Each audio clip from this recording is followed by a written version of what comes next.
Itu saya akan mempresentasikan laporan observasi.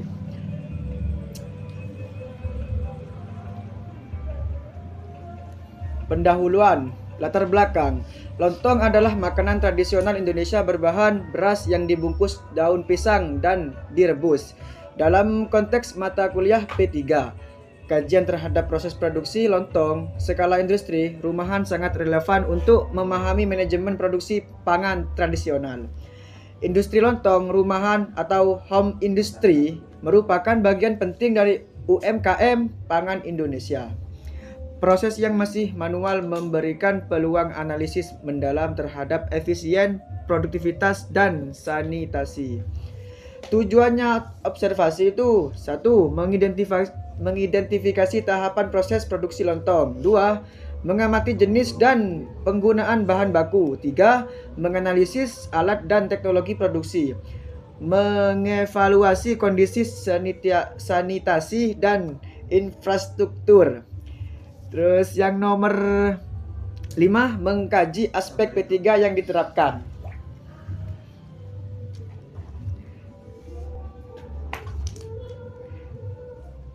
Selanjutnya, tinjauan pustaka. Ada 3. Pengertian lontong, perencanaan dan pengelolaan produksi P3 dan industri rumahan pangan tradisional. Yang nomor 1, lontong adalah makanan dari beras dalam bungkus daun pisang yang direbus hingga matang dan membentuk pedatan kenyal, populer sebagai pengganti nasi dalam berbagai sajian seperti ketoprak, gado-gado, sate, dan opor. Yang kedua, P3 mencakup perencanaan kapasitas produksi, manajemen rantai pasok, tata letak fasilitas dan plan layout, pengendalian kualitas sanitasi dan keamanan pangan serta efisien tenaga kerja. Yang ketiga, industri rumahan pangan tradisional, home food industry, beroperasi dalam skala kecil, memanfaatkan tempat tinggal sebagai lokasi produksi, menggunakan tenaga keluarga, peralatan sederhana, dan proses manual atau semi mekanis.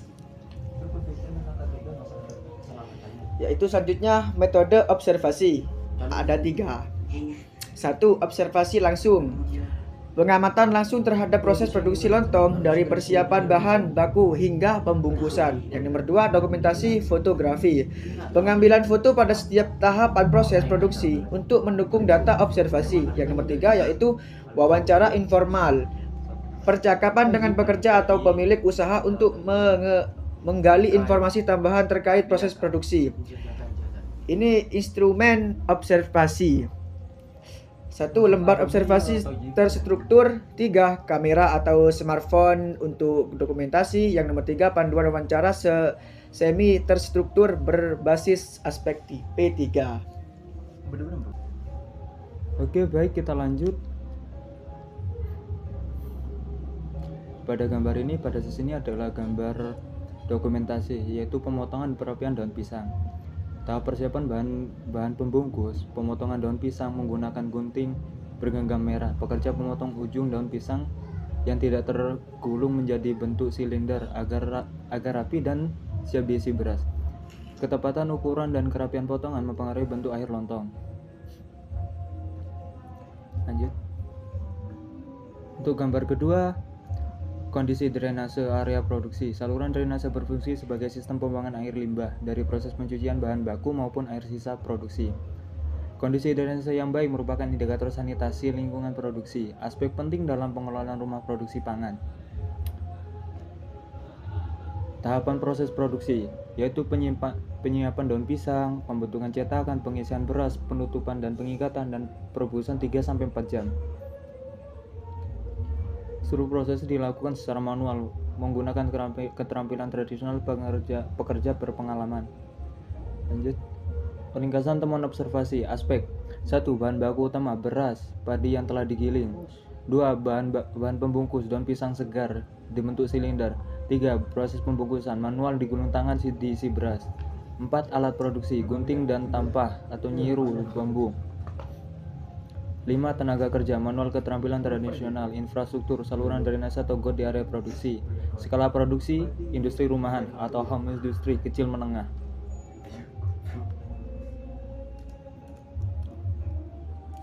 Analisis aspek P3, perencanaan dan pengelolaan produksi. Perencanaan produksi rutin berdasarkan permintaan pasar lokal.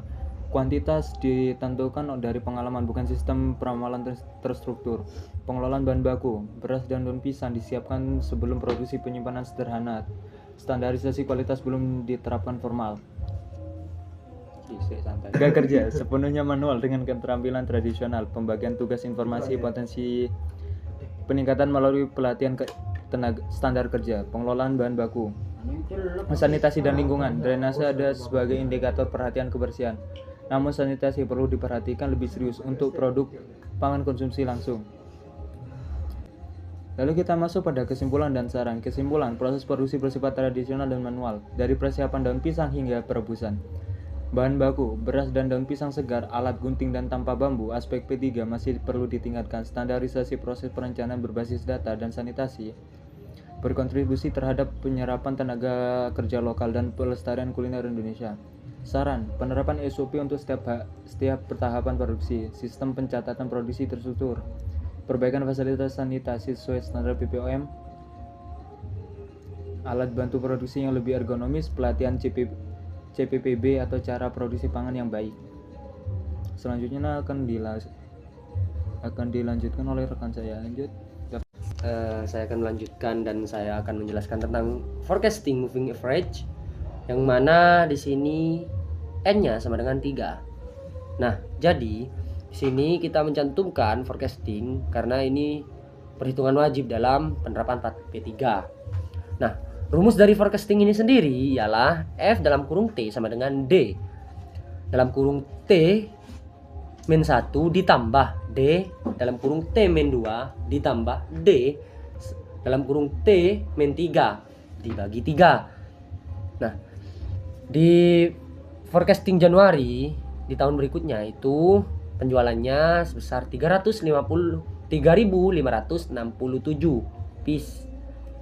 Nah, lalu di sini ada regresi linier.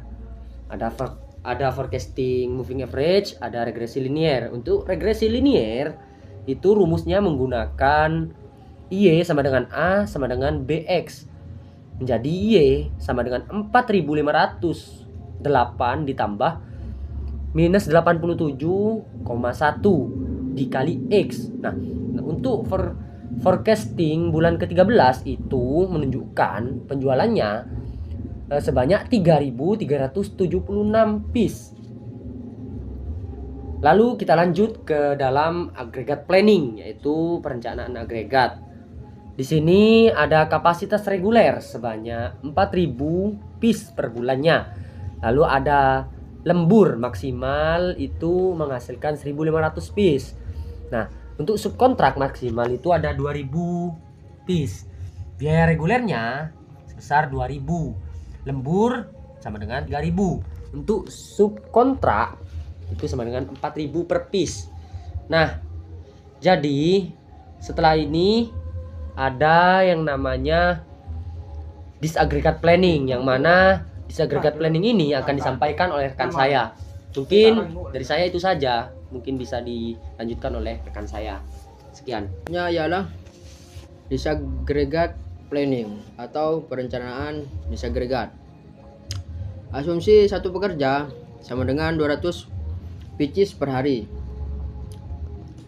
Hari kerja yaitu 26 hari per bulan. Dan beras per piecesnya yaitu 100 gram. Jam kerjanya yaitu 8 jam per hari. Di sini tertera dengan jelas produksi beras, jam kerja, serta produktivitas per pieces.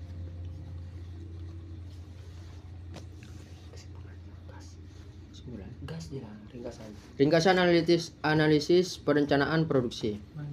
Forecasting.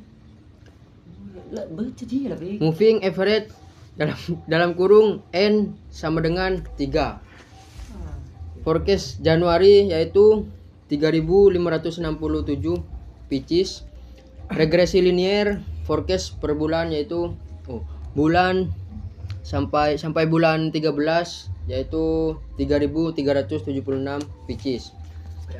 Aggregate planning total permintaan per tahun yaitu 47.300 pieces. Total biaya produksi yaitu 102.300.000 rupiah. Disagregat planning kebutuhan pekerja 1 sampai 2 orang per bulan. Total jam kerja per tahun yaitu 2.704 jam. Kesimpulan, permintaan lontong cenderung fluktuatif dengan puncak di bulan April 7.000 pieces dengan MA dan regresi linier menunjukkan tren yang menurun secara agregat. Perencanaan produksi dengan kapasitas reguler 4.000 pieces per bulan sudah mencukupi sebagian besar bulan. Dengan lembur hanya dibutuhkan 5 bulan saja. Di agregat menunjukkan kebutuhan 1 sampai 2 pekerja sudah memadai. Mungkin cukup sekian presentasi dari kelompok kami. Mungkin akan ditutup oleh teman saya. Monggo. Baik, terima kasih. Itu saja yang bisa kelompok kami sampaikan. Untuk secara lebih lengkapnya nanti bisa dilihat di laporan akhir observasi. Di sana ada penjelasan yang lebih rinci lagi mengenai forecasting, lalu agregat planning dan disaggregate planning. Itu saja yang bisa kelompok kami sampaikan. Kurang lebihnya kami mohon maaf yang sebesar-besarnya. Wallahul muwaffiq ila aqwamit thoriq. Assalamualaikum warahmatullahi wabarakatuh.